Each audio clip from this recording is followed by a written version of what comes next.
Hello, everybody. Welcome back to the podcast. I hope you all had an amazing weekend. I went to listen to live music with some dear old friends along the lake this weekend.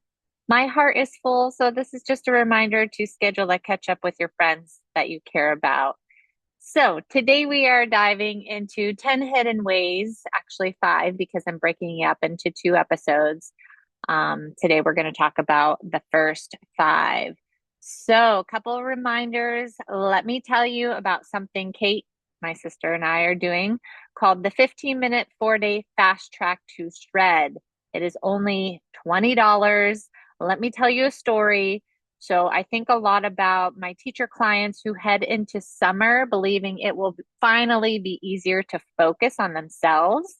They imagine having more time, fewer responsibilities, no sending emails to parents, a more relaxed schedule. But then summer actually arrives, the structure disappears, the days become unpredictable. You wake up later, there's not as much pressure to get that workout in. They find themselves saying, I'll get back on track tomorrow. They may be snacking throughout the day, skipping workouts, and feeling frustrated because they thought the freedom would make things easier. But what they often discover is that they do not need less structure, they thrive on structure. So, this is a simple plan that we follow. It will be live, you will have access to it forever. And, this is exactly where the fast track to shred comes in. So, from September 8th through September 11th, Kate and I are giving you 4 days of simple, actionable coaching inside a private group. It costs just $20, takes only 15 minutes per day. You are worth it. And it includes 3 days of nutrition and 1 day of movement. So this is designed to show you that getting, in shape, losing weight, define muscles does not require hours of extra time that we don't have. And it does not require perfection. So I will put the link in the show notes. So today we are diving into a common question I get. I'm sabotaging myself. What are the hidden habits? What are my beliefs? Number one, you believe you have to finish your plate. The first thing that may be sabotaging you is having the mindset that you have to finish your plate. This often comes from old school rules.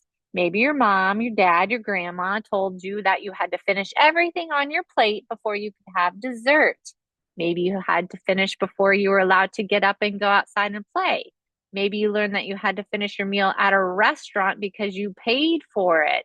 I see a lot of my clients paying for food and then they feel like they have to finish it all or they have to finish the rest of their children's meal when they go out, right? Because they don't want to waste food or waste money. So one thing I've learned, maybe intentionally leave a small amount of food on your plate, leave a corner of your sandwich, leave a couple pieces of pasta, leave your pizza crust on the plate, divide your plate in half once it comes back from the chef in the kitchen, right? The purpose is to rewire your brain so you get out of the habit of feeling like you have to finish everything. It's okay to waste food. You cannot heal yourself from food anxiety or self-sabotage when you keep avoiding the issue.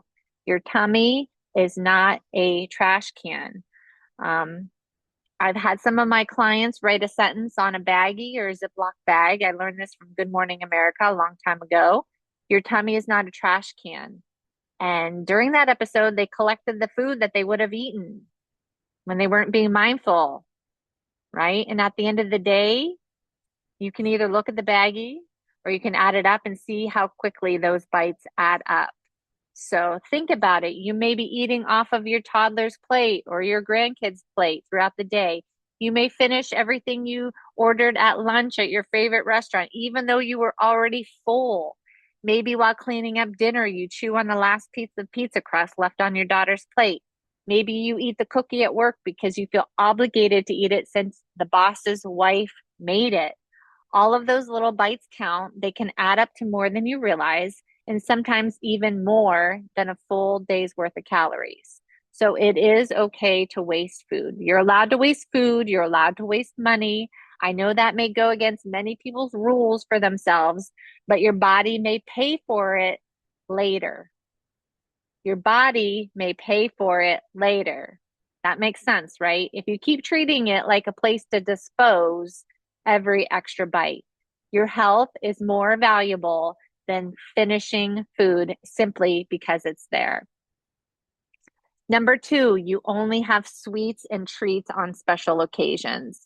The second hidden way you may be sabotaging yourself is believing that you can only have sweets and treats on special occasions. This often comes from deprivation. Maybe you only had sweets in your household when there was a special event. Maybe treats were reserved for birthdays or holidays, Easter or the weekend, right? The weekend's always a big one. Some of us are still living with that scarcity mindset from long before when we were growing up. It's just time to adjust that mindset. Maybe it's from an old diet where, how about Weight Watchers, where you only had one weekly weigh in, right? So you would eat healthy all week, go to your one weigh in a week, and afterwards you would rush to Dairy Queen and overeat, have, an extra large cookie dough blizzard. All right. You can really have something at any time you want it. Okay. In Erie, Pennsylvania, we have a delicious chocolate manufacturer and store in Erie, PA. It's called Romelo's. They make the very best sponge candy, and my son loves it. So we buy it every year for Easter. When we bought it this year, I initially thought this is such a special treat for him. Then I thought about it and realized that Romelo's is open year round. He can have it, I can have it. He can buy it for himself anytime that he wants. So you do not have to hold out for special treats or the weekend, special occasions. If you love Reese's peanut butter cups, as I do, you can go to Sheets and get Reese's peanut butter cups anytime. You can make a cake even when it's not your birthday and have birthday cake. So when you treat sweets and treats as something that is available only on special occasions, then it is often when we get into trouble. So scarcity can create that urgency. It can make you feel like you have to eat as much as possible when you have the chance. Like, I'm going to have a piece of cake, then I'm going to have another one and another one, because you have that scarcity mindset. The goal is not to make food forbidden. You don't want to feel guilty. The goal is to learn that you can have it, enjoy it, and move on. Number three, you label foods as good or bad. The third hidden way you may be sabotaging yourself is labeling foods as good or bad. You will hear me talk about this a lot because foods are not morally good or morally bad. Donuts are not bad. Strawberries are not good. The dose is what can become harmful. It's the amount that you're eating or drinking that matters. Nothing is automatically good or bad in every situation. Even water, which we generally think of as good, can be dangerous if you drink too much. But please pause here and think about how too much water can become a problem. Okay. You can also overeat calories from whole foods. You can eat 5,000 calories of foods that are considered healthy or whole foods and still increase your body fat, increase your weight, and potentially become obese. That can become a serious health problem, and it can become even life threatening. So at the same time, if you take 300 calories a day and you add a glazed Krispy Kreme donut, a piece of pizza from your favorite pizza place, your favorite ice cream, maybe Panda Paws, you can fit that into your day if you want to. And what happens a lot of times is that someone eats one of those foods. They eat one of those foods, say maybe a donut at breakfast, and immediately says, screw it, I already blew it. Then they blow off the rest of the day, the rest of the weekend. They eat whatever they want. They feel awful. They feel blah. They feel bloated and feel like they are constantly starting over. So I like to think about, if you break one leg, would you go ahead and break the other leg? No, if you feel like you screwed up on Friday, you can start again. Every second is a new chance to start again, a new chance to make your choices align with your goals. If you feel like you screwed up, and I'm using the air quotes, screwed up on Friday, you don't need to let the rest of the weekend go to heck. You can get back to it. You don't need to say, screw the weekend. I'm just going to start over Monday. That is a vicious cycle. That is something that we get over inside of the shred. Think about potassium. People on death row may be given an overwhelming amount of potassium, but potassium is also used to treat people in the hospital. The difference is the dosage, right? It's about dosage and moderation. So one food does not ruin your progress. One food does not define you. One meal does not define your success. The amount, the pattern, and the overall context matter. Number 4, I know that this kind of overlaps, but it's a belief. You believe it's not normal to waste food.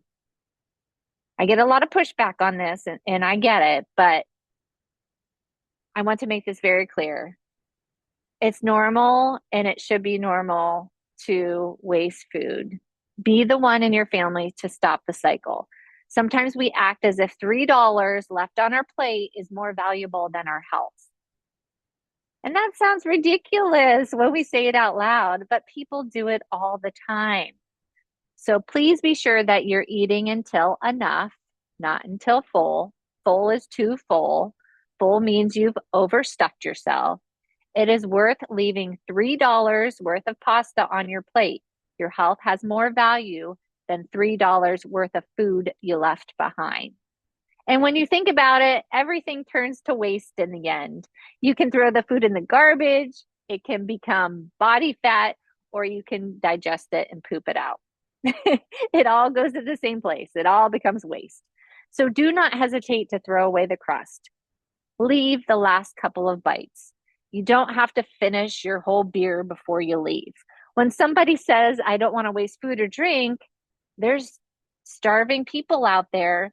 Remember that eating past your comfort level does not feed anybody else. So when someone says, I don't want to waste food, there are starving people out there. Remember that eating past your comfort level does not feed anybody else. We use clean water to flush our poop, and there are people in this world who do not have clean water. I know that's super blunt, a blunt way to put it, but it helps make the point. We already live with forms of waste. You don't have to sacrifice your health to prove that you care about waste. Make it normal to waste food so that you can live a healthier lifestyle, so that you can show your kids that you don't need to finish your plate. It's okay to waste money. You may actually pay more in medical bills if you become obese, if you develop heart issues, if you develop heart issues connected to increase in body fat. Okay. Again, your tummy is not a trash can. Number 5, you say, I don't need that, or I can't have that. So when people see me eating a piece of pizza or enjoying Reese's peanut butter cups or drinking a high noon, they automatically think, oh, I didn't know you could eat that. Or somebody will say to me, I didn't know that you eat that kind of stuff. Or, you enjoy ice cream? Well, yes, right? When I hear people say, I don't need sugar, I don't need carbs, I shouldn't have that, I can't have that, I can't have that in the house. This is a dieting mentality. The thought of not having any sugar for the rest of your life is just not sustainable. Honestly, it doesn't really sound like a fun life to me. I want to enjoy ice cream with my kids. I want to enjoy peanut butter cups. I want to enjoy kettle corn at the fair. These foods contain carbohydrates, sugars. They still can be a part of your life that you enjoy. There are a lot of things that we don't technically need, right? We don't need both of our kidneys. We don't really need electricity. We don't need the internet. We can live without those things, but that does not mean we want to give them up forever, right? When you say, I don't need this, I can't have this, I shouldn't have this, what I'm having is bad, you just create guilt. You may feel that food is forbidden. Forbidden food often becomes the food we obsess over. Forbidden food becomes the food we obsess over. So here are some examples. You might say, I don't need dessert. When you actually really mean is, I'm afraid that if I have that dessert, I will lose control. You might say, I can't have carbs. But what you really mean is, I've been told carbs are the problem. You might say, I shouldn't eat pizza, even though pizza can fit into your overall plan, especially if you join Fast Track to Shred. We'll show you how you can enjoy it without turning it into an all day or all weekend binge. So instead of using rigid rules, ask yourself, what do I want? How much would satisfy me? How can I include this in my overall day? What would moderation look like? You can have a life that includes ice cream, pizza, Miller Lite, Reese's, kettle corn, all the foods that you enjoy. The point is not to create a list of foods that you can never eat. That's a dieting mentality. You know, I'm trying to erase that. The point is to build skills that let you make choices without guilt and without constantly starting over. So, whether you're new to macros, you're new to me, you need to refocus, you need a reset, or you're a teacher getting back into routine, or maybe a parent that has kids going back to school, the Fast Track to Shred is the perfect place to start with just 15 minutes a day. Sign up now for September 8th through the 11th. Use the link in the show notes. Let's stop waiting for the perfect time. It's never going to be perfect. We're busy, right? Let's start taking action together because you are worth it. Stop overthinking it. I know you're busy. I know you're short on time. I know you're overwhelmed with the conflicting information all over the place. So this is why we simplify everything so that you can take action now instead of continuing to say, I'll start over blank. Thanks for tuning in today. If you found this episode helpful, share it with a friend. Tell them to join Fast Track to Shred with you. $20. That's it. You're worth it. Remember, it's not about all or nothing. It's about all or something. Do me a favor, compliment a stranger or give them a smile, and you're always doing better than you think you are. See you next time.